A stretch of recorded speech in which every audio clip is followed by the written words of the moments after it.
fondé de cette démarche.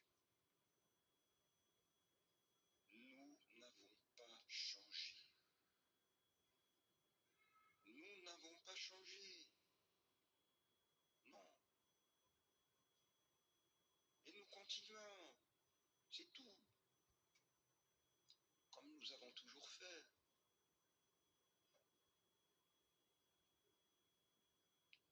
Il serait opportun, bon, de réentendre, de relire, n'est-ce pas, l'homélie prononcée par Monseigneur Lefebvre en ce jour du 30 juin 1988. Tout est dit, tout est dit. Et lorsque Monseigneur Lefebvre nous disait à ce moment-là, eh bien nous allons simplement continuer ce que l'Église a toujours fait, en attendant que la tradition retrouve ses droits à Rome, eh bien il ne se trompait pas. C'est bien cela qui s'est passé. Nous voulons toujours et encore, tout simplement, vous donner le bon catéchisme, vous donner la bonne et vraie messe, les bons et vrais sacrements. Et nous voulons vous aider aussi, par ces moyens-là, à sauver vos âmes, à marcher en toute sécurité sur le chemin qui mène au ciel.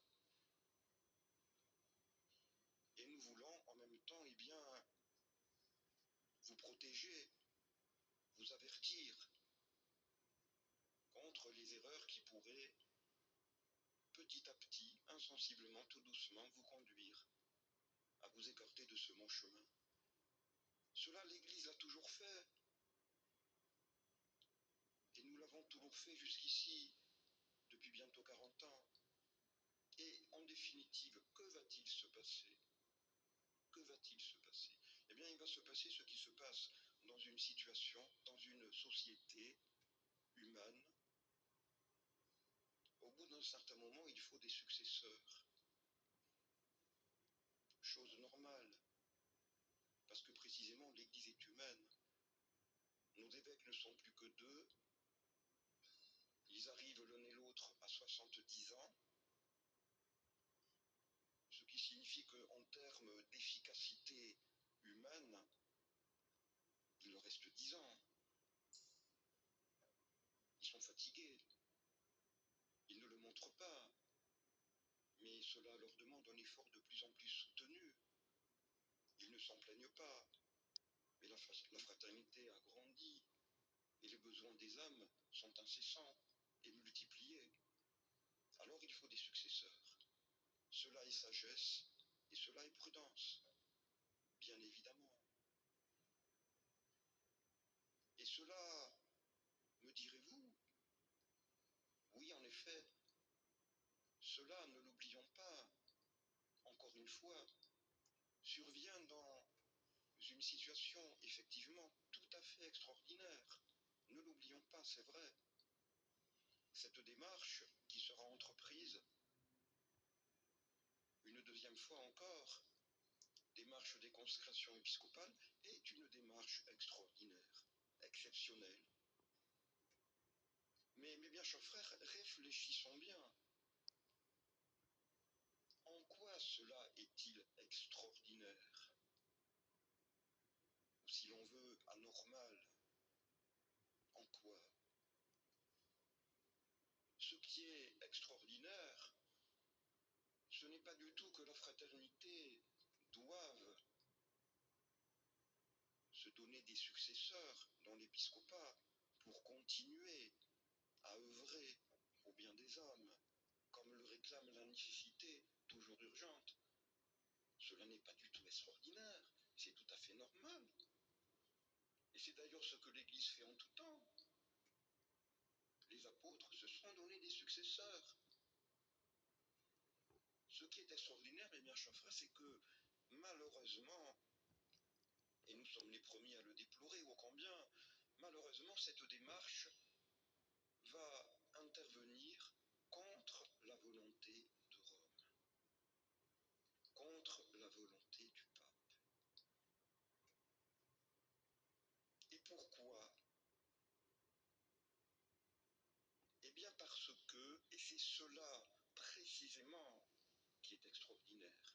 C'est cela précisément qui est anormal. Si le pape va s'opposer à cette démarche, si notre démarche est entreprise contre la volonté de Rome, eh bien c'est parce que, mes bien chers frères, et cela est terrible, Rome a changé. Rome a changé. Et voilà précisément le drame auquel nous ne faisons que réagir, tout simplement, en prenant les moyens de ne pas changer, nous, et de rester fidèles à l'Église, telle qu'elle a toujours été. Rome a changé. Et non seulement Rome a changé au moment de ce concile, en adoptant, et c'est le cardinal Ratzinger qui l'a dit et répété, et encore une fois pape Benoît XVI, l'Église a voulu accueillir, adopter les valeurs du monde moderne. Les principes de la liberté de 1789, oui. Alors Rome a changé. Et non seulement a-t-elle changé à ce moment-là, pour avoir adopté ces idées délétères, qui ont entraîné toutes les réformes que vous savez, mais Rome a encore changé depuis le Concile. Le poids de ces idées mortelles s'est aggravé, et vous l'avez vu, nous en avons tous été les témoins, avec l'impulsion donnée par le pape François, mais déjà sous Jean-Paul II, cette universalisation de l'œcuménisme, la dégradation de la morale, le laxisme, encouragé par Rome. Et ce nouveau pape, Léon XIV, ce nouveau pape, que fait-il? Il continue ses premières initiatives, et encore maintenant, depuis son élection dernièrement, il y a peu, sont tout entières centrées sur l'œcuménisme. Et ce sont des initiatives qui se répètent.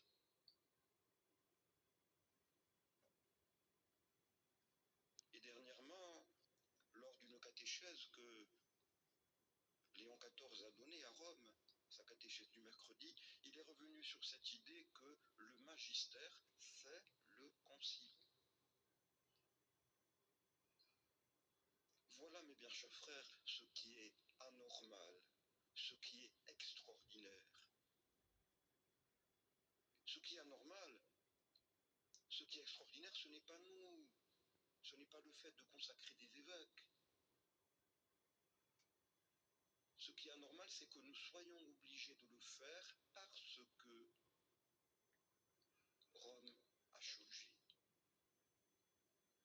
Ce qui est anormal, c'est que nous soyons obligés de le faire pour répondre à un état de nécessité qui est créé par la défaillance de l'autorité suprême dans l'Église. Malheureusement. Malheureusement. Et il faut bien le reconnaître, seule la fraternité, avec les moyens qu'elle a pris grâce au courage de Monseigneur Lefebvre, et grâce à ces moyens qu'elle va continuer à prendre, grâce au courage de notre supérieur général, la fraternité est quasiment la seule à aller jusqu'au bout. Jusqu'au bout.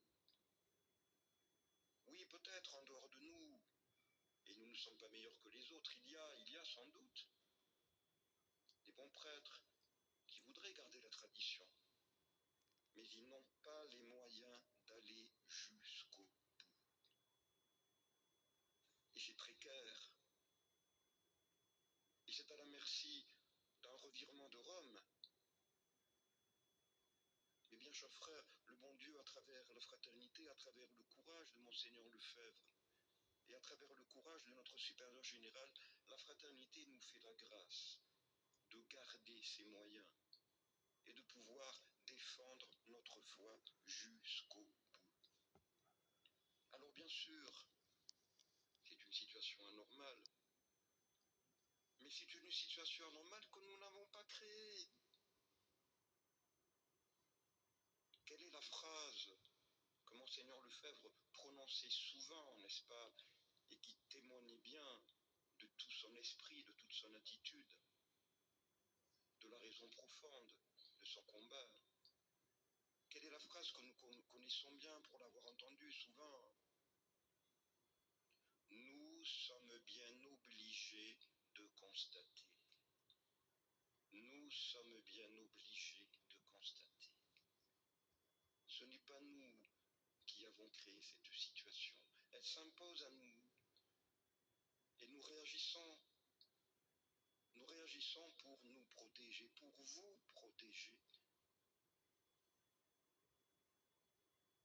Ce n'est pas nous qui sauvons l'Église, c'est l'Église qui nous sauve, vous dira-t-on. Comme si l'Église, ce n'était pas nous. Comme s'il y avait une distinction entre nous et l'Église. Nous sommes l'Église. Vous êtes l'Église, nous tous. Depuis le pape jusqu'au dernier enfant qui vient d'être baptisé. Et nous avons le devoir grave, en raison des grâces que le bon Dieu nous fait, chacun à notre niveau. Nous avons le devoir grave de travailler à ce bien commun de l'Église. Chacun à notre niveau, avec les moyens que le bon Dieu nous donne.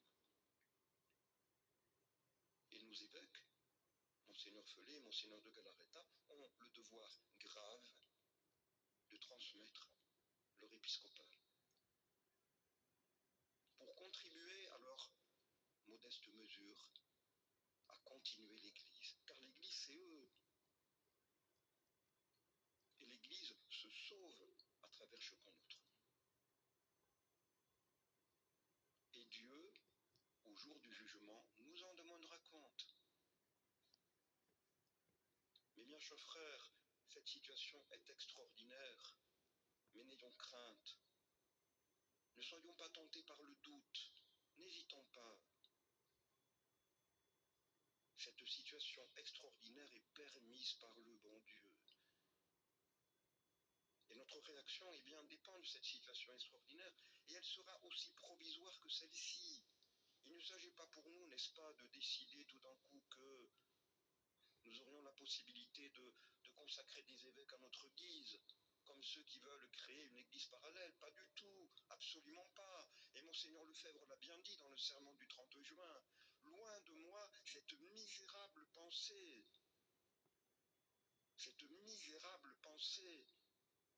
de m'éloigner de Rome. Non, mais nous sommes obligés de réagir